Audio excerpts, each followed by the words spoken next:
Hey, everybody. Thanks for tuning in this week to the Hola. Remnant Radio. Got a really great episode for you. We've got Katia Adams on the other line. We're going to be talking about women, Jesus, and wives. And I screwed up the order of that, but that's okay. It's going to be an exciting episode. We're looking forward to it. Michael, tell us about your week. You were in Delaware? I was in Delaware. Yeah. I heard some cool stories. Yeah, it was. So I took a couple of guys that were some prophetic buddies of mine, and we went out to do a conference on healing and deliverance, which was just kind of crazy considering we just gotten done a couple weeks ago with the whole Convergence conference, and it's actually shocking to me how many believers in church are dealing with some pretty crazy demonic stuff. So all of a sudden the volume on this thing just went way up. Yeah, I turned you up because you were quiet. Yeah, so we had one lady who got healed. She was, this is kind of wild. She would sleepwalk every night and even sleep eat. So you can imagine like any diet she would go on, she would wake up in the morning and see the remnants of her devouring the things in the fridge and cabinetry. Let's avoid using the word remnant on this show. Yeah, when talking about demonic activity. It's just for branding purposes. My point is, we dealt with some stuff from her childhood and ended up casting out a critter, and I mean, she's healed. Yeah. Slept the best she had in I don't know how many years. But then on top of that, she said that she just felt like even the way she viewed the world around her, suddenly she'd go outside and things seemed brighter. Which was kind of cool. And she was one of a few, I'd say, that got delivered of something from some of the occult practice that she had as a child. Cool. So pretty wild. So it was good weekend, good conference, lots of equiping going on, and very much empowering the church there in Delaware. So that was exciting. Fun stuff. And now we have our guest, Miss. Do you go by Katia or Katia? Was it? Katia. Katia Adams. Yeah. Am I saying it right? Okay, good. Yeah. And I first met, I met you at the conference back in May, but I met your husband and sort of known about you and your husband for some time, ever since the first time I went to South Africa back in 2000, when was that? 2012? Is that right? Yeah, I think 2012. I'd gone to Durban and had met, we had some common friends, but never really crossed over, and then finally got to talk with your husband back in November. And he actually prophesied to me and spooked me out quite a bit in a really good way. And so I've been enjoying doing that. Yeah, he has a habit of doing that. So it takes a lot to spook Michael too. I mean, he was just telling us about a story of a lady who used to demonically led to sleep eat. Yeah, so it takes a lot. It takes a lot to spook him. Yeah, I guess so. The bar is pretty high right there. Yeah, for sure. Well, it did spook me out. I mean, I've had a lot of people prophesied to me over the years, and you know, it's very seldom will I find myself in tears, but when Julian gave me a word, I was in tears. I mean, he hit on the very pains that I was going through at the time. So yeah, it meant a great deal to me. So but enough about that. Tell us about you. Tell us about your ministry. Tell us what you do. We are all ears. Sure. Well, first of all, thanks for having me on this. It's really fun to get to do this. So yes, my name is Katia. I'm married to the wonderful Julian. I've got two adorable, challenging, wonderful toddlers, a 3-year-old boy and a 2-year-old girl. So half my time is spent running a ministry with Julian. I'm a director of a ministry called Frequency. So it's frequent, SEE, the play on words right there. Yeah. And half of my time is spent running after my crazy 2 toddlers. So it's a nice way to keep grounded, right? I do lots of conference speaking, lots of preaching on the one hand, and then I'm changing diapers and disciplining a tantruming 2-year-old on the other. So I like that mix of life right there. It keeps you the greatest in the kingdom, right? A servant of all. Yeah, exactly. That's right, exactly. Yeah. So I'm getting to do that, which is an incredible privilege. So Julian and I run Frequency together. It's kind of a preaching, prophetic, equipping ministry. So we love to create content online for people to see and get invited all over the world, really, to speak in lots of different contexts, which I don't know if I'll ever get tired of. I love getting to see revelation dawning in people's eyes as they kind of hear about how good God is and what he made them for. That's kind of probably the biggest passion of my heart. And Alongside you've written a book as well. That's right. So alongside that, this last year, I wrote a book called Equal, which is a book really looking at what the Bible says about men and women and authority. And it was a challenge to write and a challenge to research, but an absolute joy to get out there. So I am thrilled that it is out of my hands and it is something that people can kind of get their hands on, and already getting super exciting feedback about it. So yeah, that's a little bit about me. Our website is frequency.org if you want to have a look. That will give you much more information about me and what I do. Awesome. That's cool. So, maybe unpack for us a little bit. You've got an interesting heritage of your upbringing and how you were raised. Explain that to our audience for them who might not be aware of you and your ministry. You talked about being raised in the Middle East, traveling all over the world. Kind of explain that whole pattern for us. Sure. So I was born in Iran. I was born into a family with incredible revival heritage. So the modern day church in Iran actually grew out of my grandfather's house. And so I was born into this environment where God was literally changing a nation through people in my family and through wonderful men and women who came and grew in the church. And so I lived in Iran until I was 5. For the whole time that we were living there, it was wartime between Iran and Iraq. So some of my earliest memories, really my earliest memories of God actually were forged in wartime. So I remember incredible moments of bombs falling and having a nighttime prayer meeting when I was about 3 or 4. And my parents just speaking to me about the kindness of God and the protection of God, and that he's entirely trustworthy and faithful. And so some of my earliest memories of kind of encountering the kindness of God are forged in that. And then when I was 5, we moved to the UK. God started speaking to my parents about planting churches amongst Iranian refugees. And so we moved to the UK so that my parents could start doing that. And so my upbringing was quite unusual. Lots of kind of radical encounters, seeing people. I loved your story, Michael. Seeing people delivered of demons was quite normal. I remember being 10 or 11 and asking, my parents asking me to come and help cast out demons from a woman in a conference, and all sorts of crazy stuff. So I had the privilege of growing up in an environment where nothing was impossible, and where my dad really has one of the biggest visions I've ever encountered in anybody. The world is exactly what he has in sight. There's nothing too big or too audacious. And so I grew up in that. And I'm so grateful for that. It was an incredible kingdom education.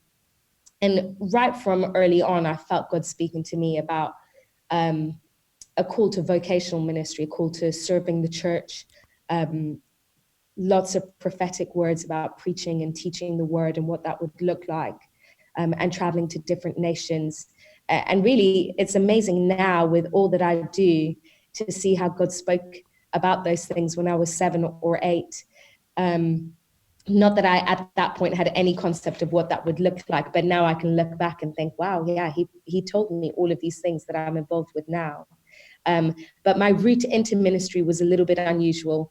When I was in my late teens, knowing that God had spoken to me about vocational ministry, I felt him encourage me to go an unusual route into vocational ministry. So I decided to study medicine, and went to university in London to become a doctor, and really feeling God invite me to through my studies, earn credibility in a secular stage so that I would have credibility to preach the gospel at a later stage.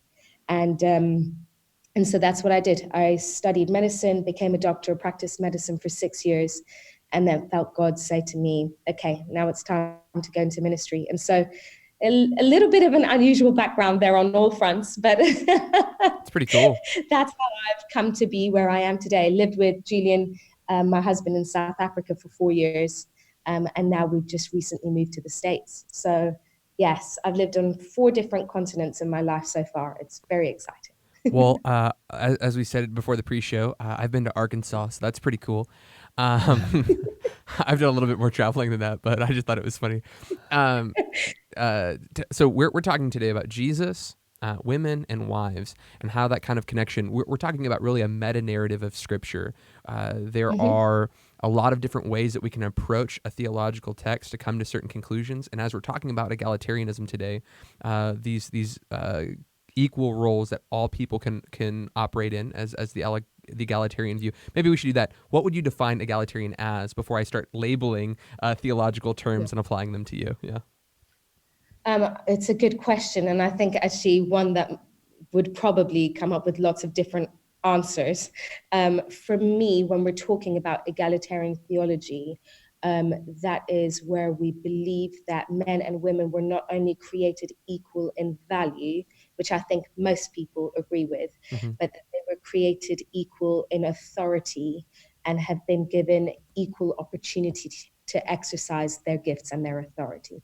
Excellent. Okay, so a great definition. So as we've stated on the show, it's no secret. I would say I'm complementarian. Michael, you would say you'd lean more egalitarian, but you're undecided.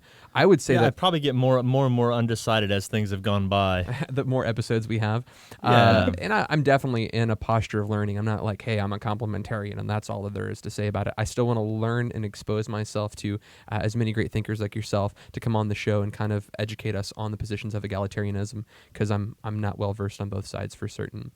So as we talk about this, you believe that the meta narrative of Scripture, the story that is being told across the time of the Old Testament to Christ, to Paul, and to the New Testament accounts, the way that we see women from the Old Testament emerging into the New and how they kind of blossom, that's in and of itself as a testimony to the redemption that they have been placed in through the gospel.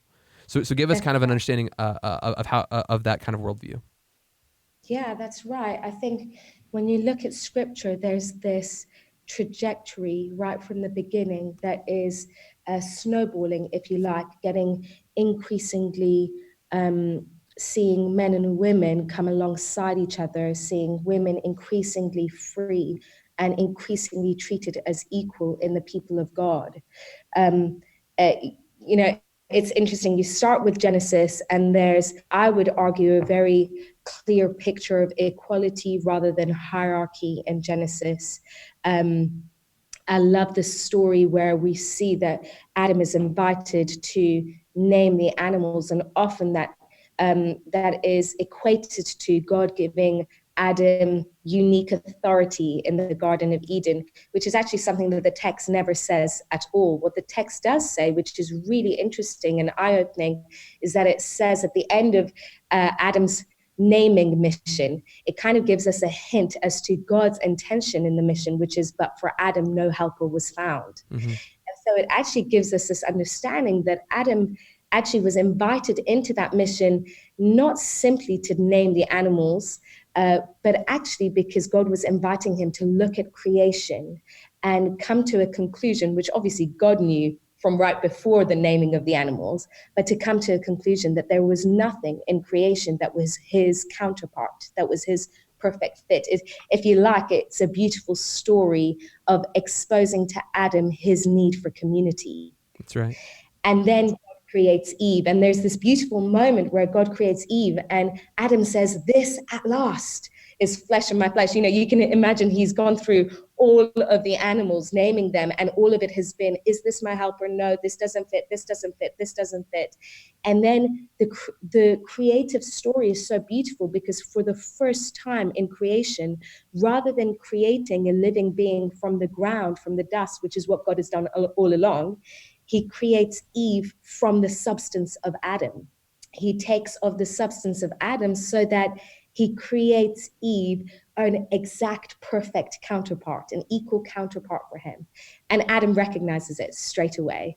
And there's this beautiful moment of joining together and his recognition of, here is my mirror image right in front of me. This is my perfect counterpart. So you see that in Eden.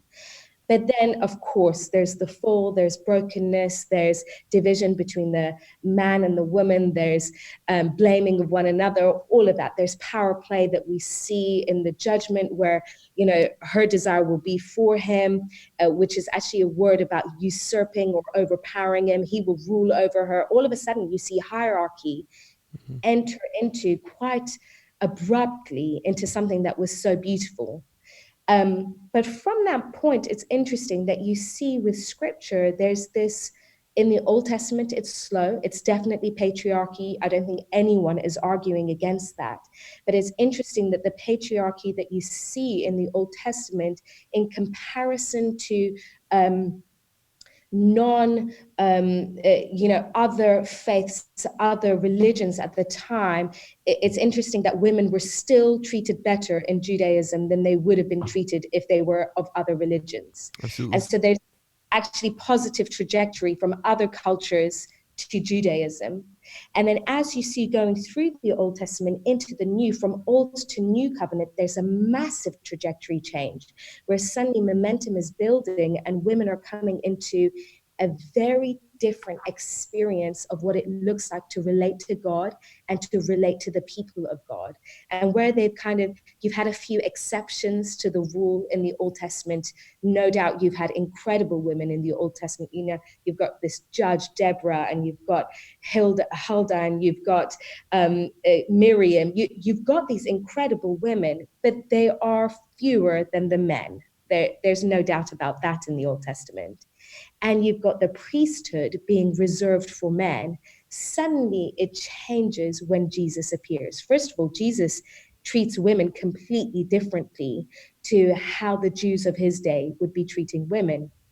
And so we read the Gospels, and if we're reading them with ancient culture in mind, we see a Jesus who is actually really offensive to the culture of his day. He treats women, and I'm sure we'll talk about this in greater depth, but he's treating women in a way that was making all the people around him nervous, including some of the women. So there's this beautiful interaction with the Samaritan woman where she's aware of their difference, but it's almost like Jesus isn't aware at all. Of course he is aware, but he's just ignoring it because he's got something more important to say to her.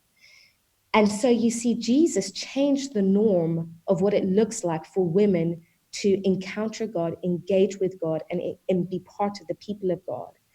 And then you see in Acts with the inauguration of the church, there's a further shift. And the trajectory goes even further, where now women are prophesying, where now the Spirit is resting on men and women, where women start becoming part of the people who are persecuted in the early church.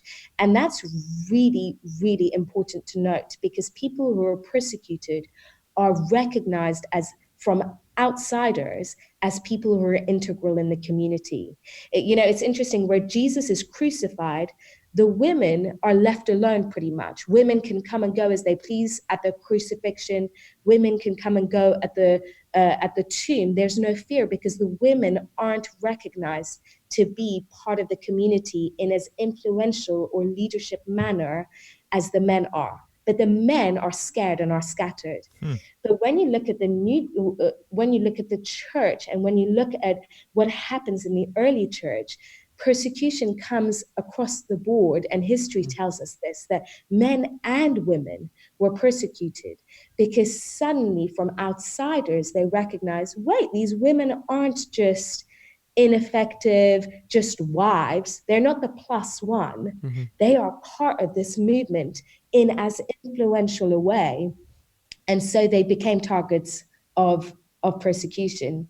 And then, of course, we see the hints of eternity in the New Testament. And in all of those, you see men and women who are co-heirs with Jesus. You see no hierarchy in eternity. You see no Jesus and then men and then women, but you see that God elevates men and women to be seated with him as heirs of his kingdom, with the glory and authority that Christ has given both men and women. And so I'd say the narrative of scripture is this beautiful trajectory that's increasing in freedom, increasing in equality until you see the kingdom coming in its fullness with sons and daughters of God stepping up to be all that they were meant to be right from the beginning, all that we actually see in a blueprint in Genesis and more as you see hints of eternity. Anyway, sorry, that's No, a no. long answer, but It there was you great. go. It's exactly what we're asking for. When we talk about Old Testament, you use the phrase that the Old Testament scriptures seem to indicate a patriarchal system, whether it be the priesthood, the kings, the way that the leadership structure was set up over Israel. That system seemed to be patriarchal. Would you say that? Out of curiosity, which way would you lean on this? And maybe there's a third option I'm not aware of. Would you say that the system itself was a godly ordained system that wasn't designed to oppress women, but indeed to cause women to flourish, but because of sin and sinful nature of men, that system became evil and wicked and sinful? Or would you say that maybe this system was in place until the gospel could come? How do you view how God set up the patriarchal system in the Old Testament? I mean, I'm no expert on the mind of God when he set up the Sure. patriarchal system. I will. And so, I will. so it was, and maybe that's a fair question to kind of follow up. Was it God who set up the patriarchal system, or did we do that because of sinful nature, because of the roles that He gave us? I'm not sure. I think God in his kindness deals with us within our time in each moment. He takes us on a journey. And I think we definitely can see that in the Old Testament, not only when we're talking about gender roles, but when we're talking about things like slavery. We can see that again, that God is journeying with the people. Not everything in the Old Testament is the ideal, perfect plan of God. That's pretty clear from reading the Old Testament. But there's an element of God journeying with his people towards what his perfect plan is, towards Christ's redemption. So even the law is perfect, yes, but the law is a system that brings shame and brokenness unless Christ is the fulfillment of that law. The Right. law is a system that holds us under a curse unless we see Christ as the fulfillment, right? So it's not so much the question of, was this the perfect, is this God's perfect thing? Because I would say, no, it's not, but it's God's kindness and journeying with people through a system in order to lead them to his ideal. And so I think the Old Testament is giving us hints and is giving us trajectory, but is by no means the end point. And actually, we see in the New Testament, the new covenant is the fulfillment of so much of what is being hinted at, so much of what is being pointed to. One of the verses I so love in the New Testament is where it talks about without Christ, there is a veil on our hearts when we look at the scriptures. And sometimes we read the Old Testament as if it is good in and of itself without the lens of Christ. The problem is, without the lens of Christ, we cannot get the right answer from the Old Testament, because Jesus is the one who opens our eyes to the truths of God, even in the Old Testament. The Old Testament is consistently pointing, it's a shadow. That's what the New Testament says, right? It's consistently pointing to the person of Jesus. But without the fulfillment side, you'll only ever see a shadow. And I think that's what we're seeing in patriarchy. We're seeing a shadow of something. And it's not the perfect plan. In fact, it's nowhere near the perfection that you see in Eden between men and women. But it's something that God used to journey people from A to B until we can get into the new covenant. And then there's a momentum that suddenly bursts forth that I believe is what God's inviting us into. This is going to get into the topic that we have with Mike Winger coming on. Yeah, the conversation that we're having with Mike, and he did a great video recently, if you guys are Mike Winger fans, on atonement theory that was really great on the historic penal substitution. But Mike is coming on the show to talk about the Old Testament, the God of the Old Testament and the God of the New Testament. Did the God of the Old Testament become a nice guy after Jesus died? Or is Jesus the exact representation of the Father's nature? Has the Father always been loving and cherishing and kind to his people historically forever? And I'm kind of curious as far as your your perspective on this idea of counterculturalism, that when Christ came, the system was very countercultural, but in the Old Testament, that Christ was meeting people where they were at, with their patriarchal relationships with other nations. You made the statement that that women in Israel were actually probably treated better than women across the world at that time, and that probably of itself was countercultural. Yeah, that's absolutely true. Yeah. Yeah. So let's maybe get to some of the New Testament texts that we're going to talk about today. Yeah, I mean, you see a lot of Old Testament provisions made for women, especially when it came to divorce and things like that, which I imagine other cultures didn't do at all. Yeah, and those... I mean, their survival was so tied up in those provisions, and so the fact Yeah, that absolutely. within the law of Israel, that was I think that you can make the Yeah. same case for slavery, that slavery in every other culture outside of Israel would have been abused. I think women in any other culture outside of Israel would have been abused and could have been abused. And I would even say people inside of Israel that were slaves and or women were probably abused. But again, the issue there is sin, The law not itself, the law though. itself. The law itself, if Christ was fulfilling that, if Christ were to obey all of those things, he could do that in a way that was Yes. glorious and honoring to the Father, that would magnify and glorify God in heaven. Neither here nor there. Maybe we begin to talk about some of the New Testament, maybe the women in the life of Christ. Sure. Just to pick up before we go there. Sure, Yeah, please just do. in case I'm misunderstood, for sure, God in the Old Testament is still incredibly countercultural. Yeah. yeah. It's not that he's afraid to be countercultural in the old and then he suddenly is in the new. He comes to get a little more liberal in the New Testament. Yeah, totally. Suddenly is like, oh, let's read this up a little bit. No, it's not that at all. Yeah. He is countercultural through prophets in the Old Testament. He's countercultural through his perfect representative in the New.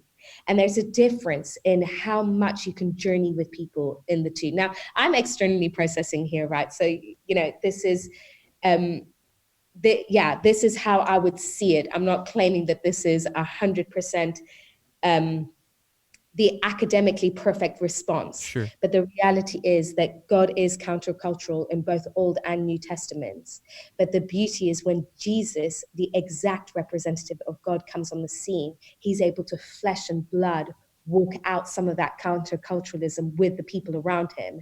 And that changes everything in a way that having a message given by a prophet doesn't in the same way. That's the beauty of Jesus, right? He's not saying, I've heard a message from a God. He's saying, I am God. This is what I look like. And it's a completely different thing. But yeah, let's talk about Jesus. Would I'm you gonna say give our viewers a little resource too, just in case you're curious about where you can read more about this idea that God was meeting people where they were at in the Old Testament. And again, I'm not entirely sure that I buy this person's position, but Greg Boyd did write a very interesting couple of books. It's called Crucifixion of the Warrior God, and so it's a 2-volume work. I read the whole thing. It was Wow, that's a impressive. very compelling. you start the episode talking about casting out demons, and then about halfway through you talk about Boyd, just to keep things again. I can't say that I completely. Sure. There were some very compelling things. Jury's still out for me. I mean, semi is still out. I could say there's probably some stuff I definitely disagree with Boyd on, but overall, anyway, for resources, if you want more of that, go check out Crucifixion of the Warrior God and onto the New Testament. Go ahead. Yeah. So would you say, maybe to jumpstart this conversation, would you say that Christ is fulfilling all of the Old Testament law of how men ought to have treated women in the New Testament? So when he's manifesting, he's not creating a new thing to say this is the new thing that you're supposed to do, but this is actually the thing that you've always been supposed to be doing since the beginning. So he's fulfilling that law. He's not rewriting it or creating something new, but you're saying that when Christ comes on the scene, he is fulfilling the law of God the way that that God always intended it. Yeah, although I think he's inaugurating somewhat of a new system. He is fulfilling the law, and he's showing them the kingdom, and it is beyond what they would have understood, what they would have seen in the law before. I heard someone say to me recently, Jesus wasn't radical when he came to women. He was kind, but he wasn't radical. And I just have to smile at that point, because I think that kind of thinking so misunderstands the time in which Jesus was born. When Jesus was born, in that culture, women were nothing. They were treated like property, literally. the rabbis of Jesus' day would teach it's better to burn the Torah than to teach a woman. It's mind-boggling how misogynistic it was. Yeah. They would say a woman's kindness is worse than a man's spite. Women, you wouldn't have a woman in a law court because you can't trust a woman. Where did you read all this? I'm just curious on sources because that's pretty. Um, Not that I doubt it for a second. I just love No, to no. have A it. great source on some of this stuff is anything written by Kenneth Bailey.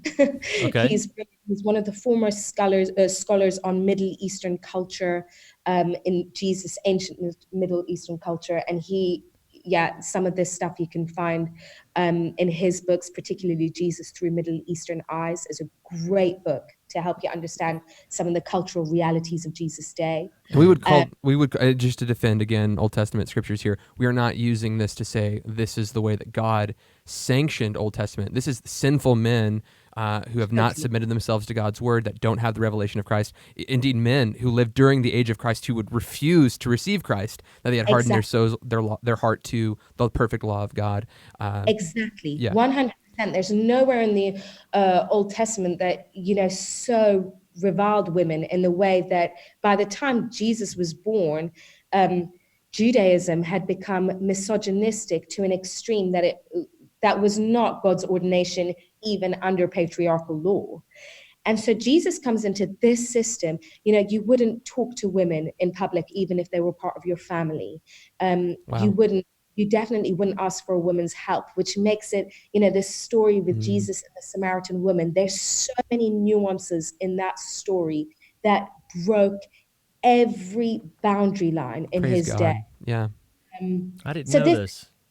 I mean to say all of this not just because when we read the gospel, sometimes we can see Jesus almost like a hippie-ish representative of love. Here he comes, he's kind of just throwing out God's love. He's not very intentional, might not be so clever, certainly not as clever as Paul. That's how we tend to read Jesus. No, he's an And anarchist. He's fighting against the he's system. just kind of this. We misunderstand Jesus, and then we start saying things like, oh, he was kind, not radical. And I'm like, no. In Jesus' day, what he did when he addressed women was not kind. It was blowing to pieces his reputation every single time, because he was doing something that from day zero Jewish men and women would have been told not to do. He consistently addressed women in public. That was huge. That was a no-no. You never did that. He taught women theology. Well, when you have rabbis teaching, it's better to burn the Torah than to teach women. And here you have a rabbi, Jesus, who insists on teaching women theology. In John 4 with the interaction with the Samaritan woman, I keep referring to it because it's just such a beautiful interaction. She's kind of talking about their differences, and I'm a Samaritan, you're a Jew, and you're a Jewish man. She's aware of how bizarre this scenario is. And he says to her who he is. We get in that interaction the first recorded moment where Jesus reveals himself as Messiah. I mean, for the culture of his day, to teach a woman theology was horrific. You never did it. If you were a self-respecting rabbi, you would not do that. And yet he decides she's the perfect person to be the first to hear that he's the Messiah. And what I love about that interaction is in so many of his other interactions where Jesus healed people or they had a revelation of who he was, in pretty much every other interaction before the cross, he says, don't tell anyone. But what he does to this woman is he turns her world upside down and he reveals himself as the Messiah. And then there's this notable absence of the don't tell anyone. And he says, go and call your husband. Now, he knows that she doesn't have a husband. That's part of the beauty of the story. But the reality is he delegates to her the authority to go and call others to come and hear, when in almost every other interaction pre-cross, when Jesus brings great revelation or someone gets a revelation of him, he tells them, don't tell anybody. It's just unbelievable. When you understand the culture, what he's doing is crazy. Or when you see Mary sitting at Jesus' feet and Martha irritated in the kitchen, And we think this is a story about, Martha was busy and Mary didn't want to come and help. It's got nothing to do with that. That story is 100% about gender roles.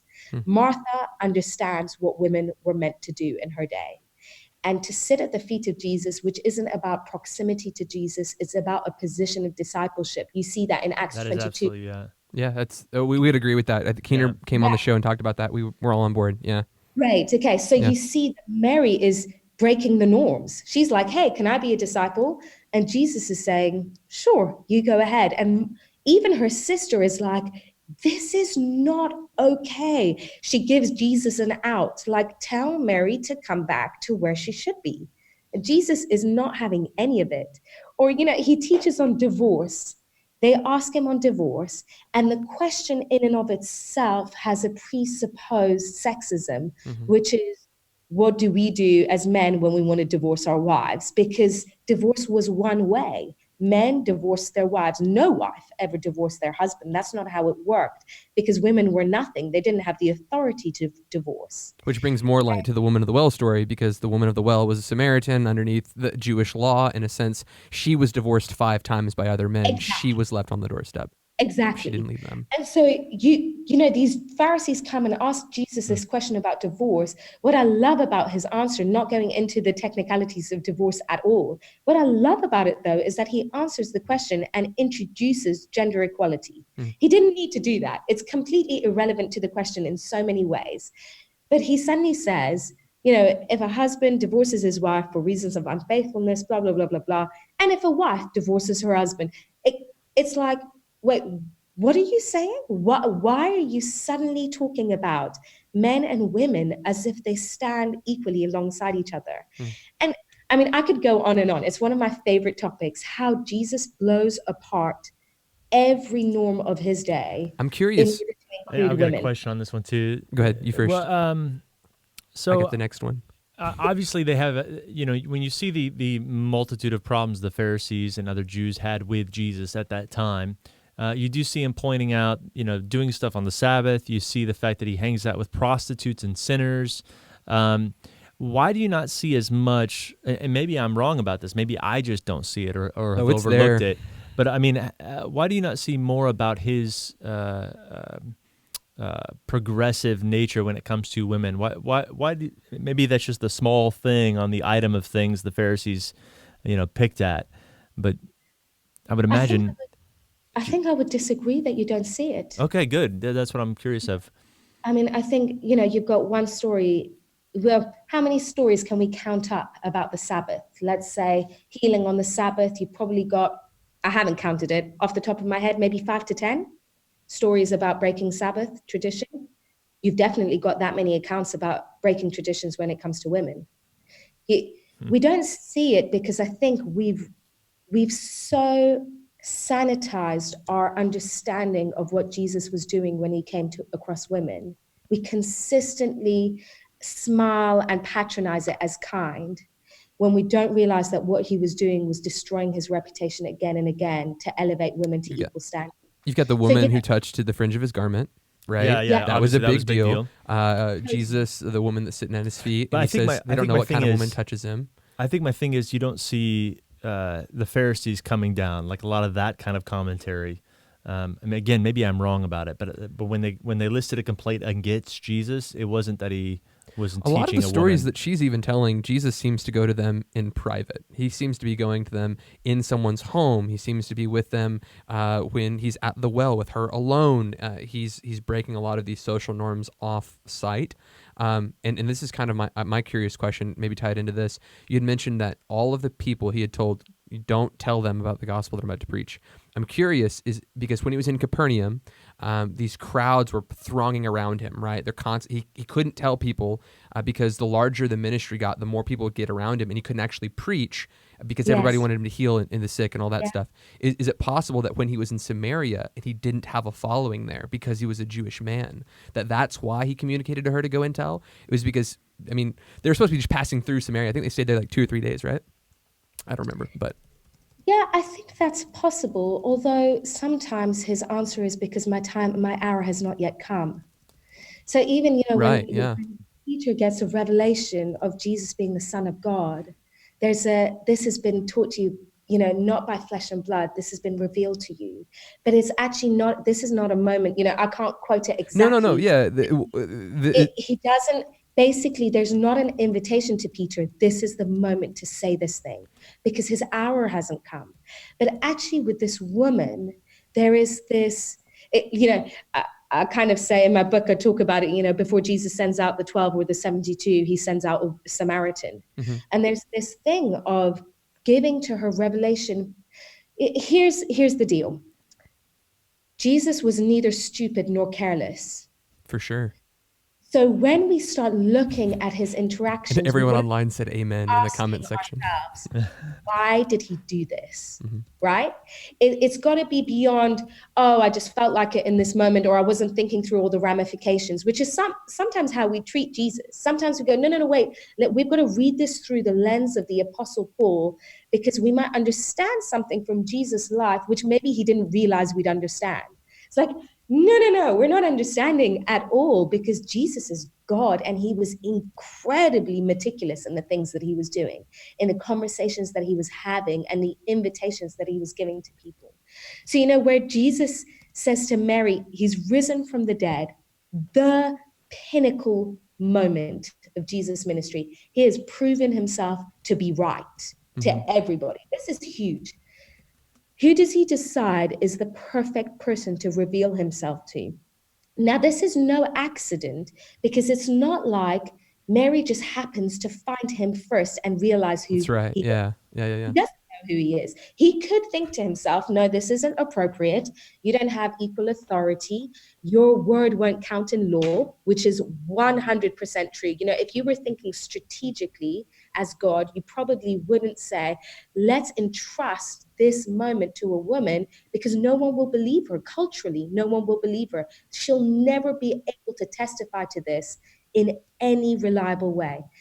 But God is amazing. And he's like, I'm going to use this moment to, in this garden, reinstate the authority of a woman in the way that it was lost in an original garden. And he, on the 8th day, the day of new beginnings, the day of his resurrection, he speaks to Mary in a way that breaks the shame of women right from where Eve was in the Garden of Eden. And he speaks to her, he brings revelation of who he is, and he sends her out. And N.T. Wright, who I love, he's a phenomenal theologian, talks about how Mary is the apostle to the apostles. She is the definition of an apostle. She is one who sees the resurrected Lord and is sent by the resurrected Lord as a messenger of his resurrection. And it's amazing, because when the guys don't believe her, Jesus appears to them and rebukes them for not believing her. And it's this beautiful, powerful thing where, again, Jesus is not just being kind. This is not a careless, oh, wow, this happened by accident. I hope they don't read too much into it. But rather, this is an intentional, meticulous God who is saying, there are some things that need to be redressed. And here I am going to break apart all the understanding of where women fit and invite them into beautiful equality. And I think it's Kenneth Bailey who's done this work. I might be wrong. It might be N.T. Wright. I can't remember which book it's in now. But I'm pretty sure it's Kenneth Bailey. And he notes how in the Gospel of Luke, for example, there is this meticulous pairing, story after story, a man's story and a woman's story, a man's story, a woman's story, a man's story, a woman's story, all the way through. And there's this beautiful pairing of equality, where a man gets revelation, a woman gets revelation. When one's healed, a woman gets healed. It's this beautiful thing. And you can see how the gospel writers got this, or you can see how John, he puts his whole gospel into this series of I am statements. Well, John 4 is the first I am statement. That he understood the power moment of this woman, is this Samaritan woman. And so anyway, again, I could go on and on. No, it's good. It's great. It's very exciting how Jesus treated women and totally changed the social structure of the day and the religious understanding of his day. Yeah, no, I think we're definitely on board with Christ reforming culture. We're all definitely on board with Christ giving women the honor and respect that they deserve, that they're uh, beyond that, being a model for us on how to love and empower and embrace women in their ministries. I'm, as a complementarian, completely 100% on board with you. Yeah. Yeah. So as far as See, this is the best part. We got two people on different sides of the conversation, and we're going. We agree about so much more than we disagree, which yeah. is sort of the aim of this show. For sure. We've only got like 15 minutes left in the program. Yeah. Maybe we can move through some of the New Testament accounts of the women after the resurrection. The Holy Spirit has fallen upon these women, and they all have their own individual ministries that Christ has given them. How those Yes. operate in the metanarrative that we see continuing through this story. Yeah. So we mentioned Acts earlier. You see Acts 2, the Spirit falls on men and women who are in the upper room. They're praying, and the Spirit falls on them. And the Apostle Peter gets up to describe what's happening, and he quotes from the prophet Joel. And the prophecy is that in the last days, which is the inauguration of the church, in the last days, the Spirit would fall. And it's basically a new system that the prophecy shows. It shows that the Spirit falls on all people. So there's no more nationalism, no more racism. It's all people. God is not owned by the Jews, if you like. But suddenly the Spirit falls on all people, which would have been outrageous to the listeners of the day, to the primarily Jewish audience who were listening to Peter talking. So Dawson, who's online right now, has the question, okay, so we're hearing about Jesus loving women and empowering women, but how does the system change? You're saying that even in the fundamental shift, that it's no longer Jew only, that it's Jew and Gentile, that it breaks open a larger avenue. So I'm just kind of addressing his question while allowing you to continue. I apologize for interrupting. Totally. No, that's amazing. Yeah. It does. The incredible shift that Jesus brings means that the Spirit falls, all flesh is invited into communion with the Spirit and in the power and gifts of the Spirit. Mm-hmm. It says sons and daughters. That whole part about them being witnesses. I mean, if it's both men and women, there's a sense in which they are supposed to share and preach the gospel. Absolutely. Exactly. They get the equal commission from Jesus. And then the Spirit empowers them equally, sons and daughters prophesying, young and old prophesying. So there's no ageism in this kingdom. Even on your maidservants and your menservants. So there's no classism in this kingdom. There's no nationalism or racism, all flesh being filled with the Spirit. There's no sexism, men and women being filled with the Spirit. There's no ageism, young and old seeing dreams and visions. There's no classism, even maidservants and menservants. And so suddenly Peter stands up. This is the birth of the church. And he's saying, guys, this is a new system. We've not seen this before. We've not understood this before. God is not owned by any one person. Your background, your gender, whatever it is, does not qualify you, but it's the Spirit coming upon you that qualifies you for the kingdom. And straight away, you see a shift in how the people of God work. Suddenly, you see women mentioned in a much more leadership capacity. You see them being significant players in the early church. I say to people, complementarians and egalitarians are like, whatever your theology is, if the fruit of your ministry is not the same as the fruit of the Apostle Paul's ministry, then your theology is wrong. Amen. Because the fruit of the Apostle Paul's ministry was Junia, who is a female apostle, was Phoebe, who is a deacon of a church, was Priscilla, who taught a man in exactly the same way that 1 Timothy 2 says that women shouldn't teach men, because it's 1 Timothy 2 is a statement of singulars, incidentally, not plurals. So often people go, no, what we see Priscilla doing in Acts 18, where she teaches Apollos, isn't what's spoken of in 1 Timothy 2 because it wasn't a group gathering. Well, the problem is 1 Timothy 2 doesn't say, I don't allow a woman to teach men. It says, I don't allow a woman to teach a man. So what Priscilla does is exactly what 1 Timothy 2 says shouldn't be happening. So that's an interesting conversation to have in and of itself. Can I make a request of that one?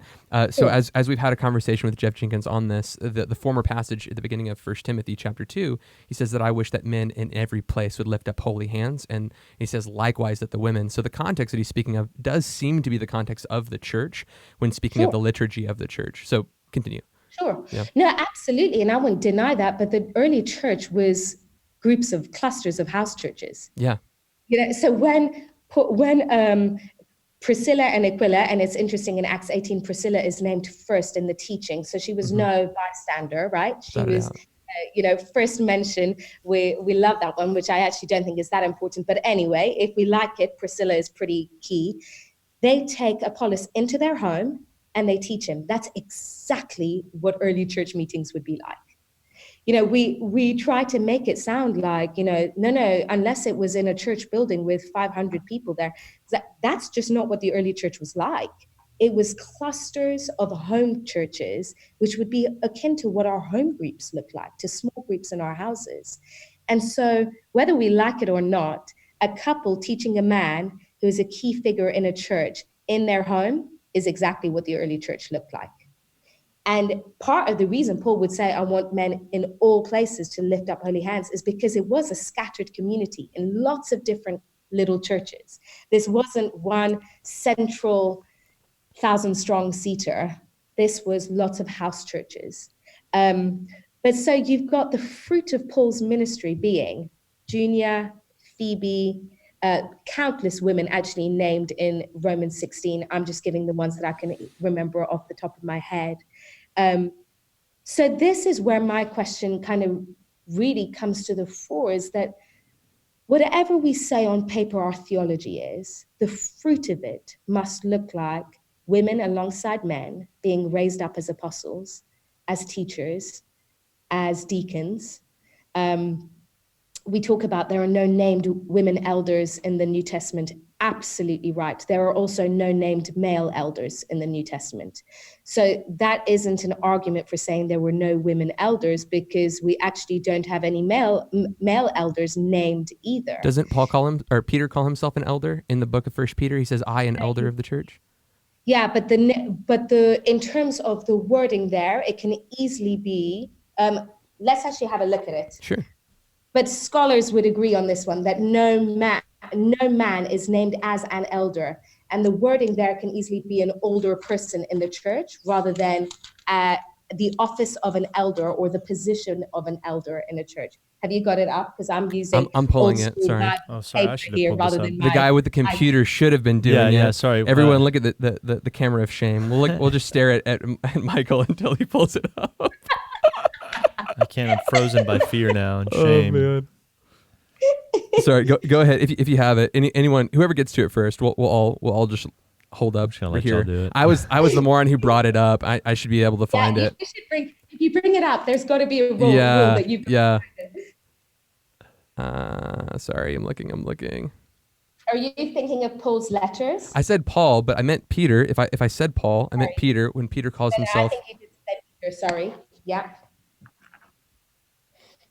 I'm opening up my phone, so I don't have I'm it. not sure if they're 1 Peter 5:1. Yeah, that sounds right. 1 Peter 5:1. I appeal as a fellow elder and a witness of Christ's sufferings and a partaker of so forth and so on. When he tells Timothy to entrust this to other faithful men, I'm assuming that he's calling Timothy an elder in that account. What? My wife just said, "Way to go, babe." I just thought it was funny. Like, I pulled up a scripture. I actually contributed tonight. I did something. Yeah, let me clarify. Yeah. I think, certainly in terms of the scholarly works out there, they don't see this as a particular reference to Peter being seen as an elder outside of apostleship. So yes, we can see that the apostles did form leadership centers in churches. We see that in Acts. But actually to say, we need women named as elders because that would prove that they were women elders. Well, you don't see that actually. You're not seeing here, other than himself calling himself a fellow elder, Sure. but that's not actually a naming of an elder, right? And if there is one, okay, let's go with this. Sure. Peter is named elder, and that still doesn't. If anyone's an elder, It's Peter, the Yeah, apostle I mean, Peter. that Sure, doesn't we'll give you that actually ground. tell us anything in terms of proof of eldership, right? Because if that's what proved that there were elders in the churches, we would have countless men. Let's say, if we were going to say the women weren't allowed to be elders, we would have countless men named as elders. We just don't have that. So my point in saying that is that the fruit of Paul's ministry, you see virtually every gift mix raised up by him. You see apostles, you see teachers. Most scholars see in his letters that there's evangelists because of the wording that he uses when he speaks about women as co-workers in the gospel, that they would be evangelists that he's raising up. You see prophets who were women. And you see that in the Old Testament, even before you've got to the New. Yeah. And so really the question then becomes, even if you're going to find a sticking point with eldership, which honestly is a side issue at this point. Yeah, as far as I'm concerned, again, from the complementarian perspective, 99.9% of Christians, including Michael and myself, are not elders, right? Like, we don't function as elders, and I don't think that I'm any less valuable than the elder of the church that I attend. If anything, it's 0.0001% of all Christians get to be an elder because there's a select few of individuals. They have to meet a certain criteria. So it's not like, I don't think any complementarian on the planet is saying elders, whoever gets to be an elder, those are the most valuable people, and then all men get to be elders. We're saying that there's a specific. I don't think gift mix. either side of the argument would make that. No, nobody would say that elder has anything to do with value or contribution. Value, dignity, worth. But I think, as far as I can tell, that the egalitarians' argument seems to be that if we are equal, we get to do both. Is that fair? Yeah, I think that certainly some egalitarians would say that, and I would agree with that. I don't think there is a biblical standing to say that women can't be elders, and here's my reasoning for that. Complementarians, some of the most influential complementarians, in fact, the majority of complementarians look at 1 Timothy 2:12 as their prohibition of women in eldership, not 1 Timothy 3. In fact, interesting, very little is written on 1 Timothy 3. And the reality is, the reason for that is that Greek is an androcentric language, which means it's male orientated. And so complementarians don't tend to look at 1 Timothy 3 as their proof against women in eldership. They say it's very clear in 1 Timothy 2:12, women shouldn't teach or have a woman should not teach or have authority over a man. And since eldership requires authority and likely teaching, women cannot be elders. That's the crux of the argument for eldership generally. So it's a line of reasoning rather than an explicit command. And as far as like the complementarian argument goes, it's not like it's hinged upon one facet. In the same way that, the egalitarian argument, would be hinged upon creation. They would say that the fall was the first sign of the patriarchy that we saw. We would say that Christ liberated them. There's a metanarrative and in the scriptures that's progressive. The complementary argument has got multiple facets as far as prohibition, creation. I want to let her finish up up ours. We only got a couple minutes left, so keep going, Katia. Yeah. Katia, sorry. Whilst I would agree with you that there are different facets, actually influential complementarians often go back to 1 Timothy 2:12 as the crux of it. So if you took out 1 Timothy 2:12, there would be a very different conversation on the table. So Susan Foe says there's only one prohibition in the Bible against eldership. It's not in 1 Timothy 3. She's an influential complementarian. It's not 1 Timothy 3. It's 1 Timothy 2:12. That is the only prohibition. Craig Blomberg says, if I looked, again, another influential complementarian, if I looked at Genesis 1 and 2, yes, hierarchy need not apply, but then you look at 1 Timothy 2. So 1 Timothy 2 actually huge conversation crux. That's the crux point. But here's where I'm going with eldership.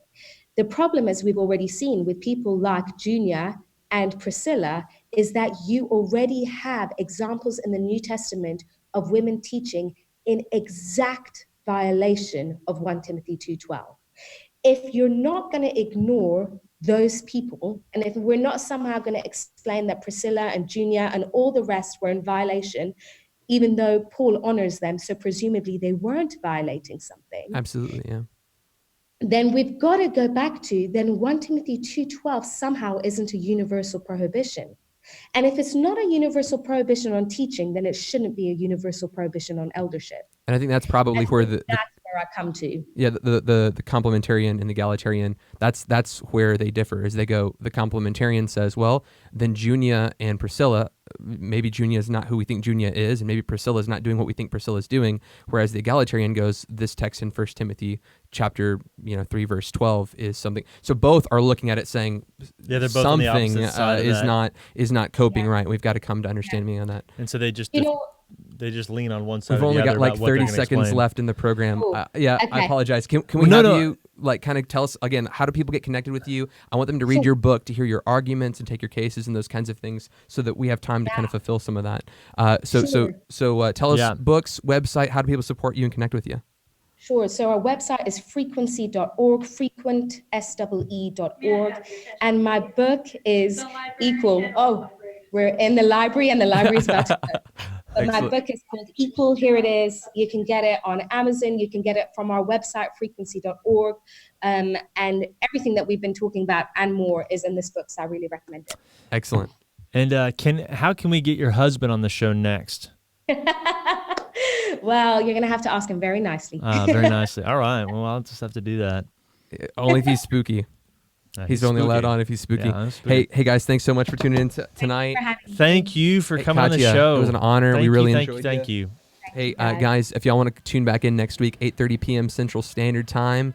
8:30 p.m. Central Standard Time here on Remnant Radio. We've got a lot of exciting episodes coming up the next couple of months. Next week is Kat Armstrong. Kat Armstrong's coming on the show to talk about rape culture in the Old Testament, which is going to be a scary conversation for anybody to have. Then we've got Alan Hirsch coming on, writing about his new book. We've got Leighton Flowers, Mike Winger, Dr. Michael Brown, Michael Heiser. We got a litany of we got a guests group. coming on. I think you and I have both been sort of nerding out and geeking out about the upcoming lineup, It is because we are so personally excited to talk to all these people. So. The theological representation of Avengers Endgame. Like if I might end up coming out with a graphic with their heads strapped onto theological bodies of Avenger characters. Theological bodies of Avengers? Well, Avengers with the head of a theologian. Whatever. Be blessed. We'll see you guys next week.